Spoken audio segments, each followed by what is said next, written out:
21 minutos, Carlos Urrunaga ya está con nosotros con toda la información económica. Hoy revisamos, por supuesto, Carlos, cuando se cumplen 10 años del terremoto, información económica relacionada con ese hecho.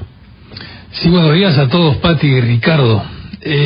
Fue hace 10 años, un terremoto que afectó a decenas de miles de familias de peruanos y que generó, con la caída de las viviendas, que se creó un fondo llamado Forsur, un fondo para la reconstrucción. Eso quiere decir que teníamos esfuerzos de reconstrucción hace 10 años, que duran hasta ahora, y ahora un esfuerzo de reconstrucción que esperamos que se haga en el corto plazo. ¿Qué se puede decir o qué se aprendió de Forsur? Es el tema de hoy. A ver, primero, que como es natural, las expectativas de la población en los esfuerzos de reconstrucción eran elevadísimos. Es decir, se esperaba mucho de la reconstrucción.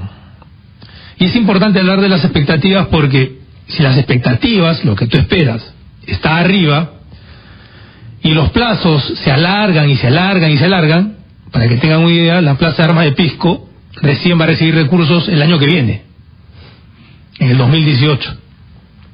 Entonces, esta combinación hace que la población se frustre y el proceso en sí se haga más difícil. ¿Dónde estuvieron los problemas?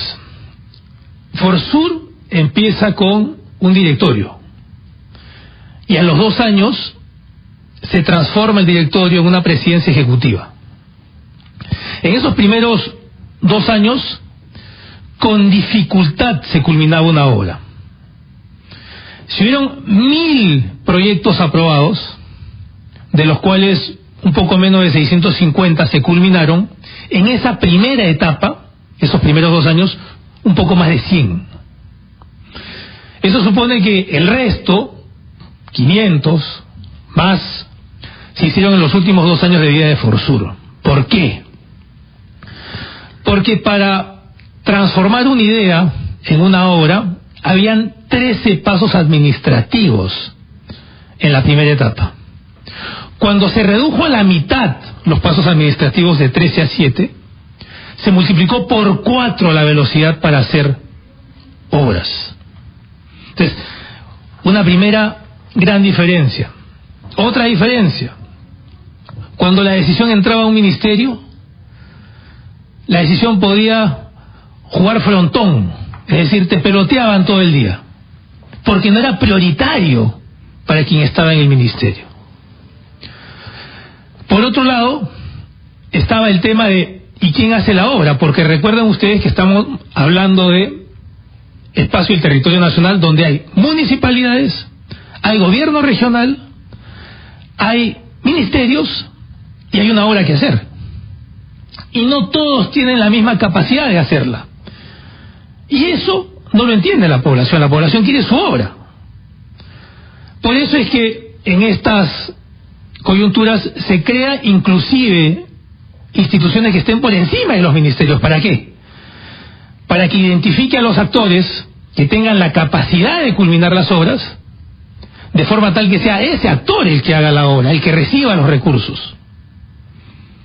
Y eso hay que entenderlo recordando la experiencia de Forsur. Pero un tema fundamental en una reconstrucción es cuál es el eje central que mueve tus obras, que mueve tus acciones. Y hay 2 formas de verlo. La forma del pasado, y sobre eso hay que aprender, es decir, nos movemos alrededor del desastre y sus consecuencias. ¿Eso qué quiere decir? Algo se cae y lo levantas. ¿Cuál es la otra? Acondicionar el territorio para que indistintamente de que ocurra un evento, la población se vea protegida, la ciudad no se caiga. Es decir, cambias la vivienda inhabitable por la ciudad moderna. Pues eso es lo que se llama la reconstrucción con cambios, o a eso apunta. A eso apunta, ¿no? Ya no es reconstrucción nada más, sino con cambios, para que no se vuelva a levantar donde no se debe, o con los materiales incorrectos, ¿no? Y además también, Carlos, para poder solucionar ese gran problema que es la informalidad y que representó también y representa todavía una traba enorme para la reconstrucción de Pisco. Se cayeron las casas. ¿A quiénes les daban los bonos de reconstrucción si nadie o muy pocos tenían título de propiedad, por ejemplo, o un contrato para ocupar el espacio que estaban ocupando? Esa es la característica de tenencia, ¿no? Es decir, hay un propietario, hay un inquilino, a quien le entregas el bono, el terreno no está saneado, si está saneado, puede estar saneado, pero en esa casa viven 10 familias, ¿quién recibe el bono? La gestión misma de la reconstrucción. Pero hay un tema todavía más complicado en su momento, es decir, desde el momento y desde el día 1, las autoridades mismas en el territorio se peleaban. Ustedes googleen y van a ver ahí como el presidente o la autoridad regional dispara al jefe de Forsur, o sea, desde el día 1, 2 o 3. 1, 2 o 3. ¿Y eso qué hace? Hace que empiezan a tocarse temas que van más allá del tema de infraestructura. Eso no necesariamente acorta los plazos, los prolonga, y eso qué hace? Genera más descontento en la población. Y por otro lado, si bien es cierto, estamos hablando del acondicionamiento del territorio, de planificación territorial, también es importante marcar hitos.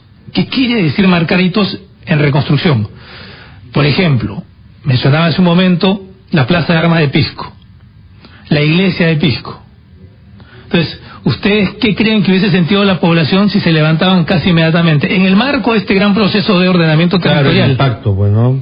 Psicológico también, sobre todo. Exactamente. Entonces, y por otro lado, precisamente porque de confianza. Precisamente porque los plazos son complicados, hay que irlos actualizando periódicamente. Eso enseña la experiencia de Forsur, y les recomiendo revisar un documento del CIES sobre lecciones aprendidas 2007 de Forsur, de Fernando Neira. Lo tienen ustedes en Google, hay un PowerPoint inclusive, así que ahí revisamos. Buenísimo, le haremos una mirada. Muchas gracias, Carlos. Así estaba el análisis de lo que fue el intento de reconstrucción del sur, que no...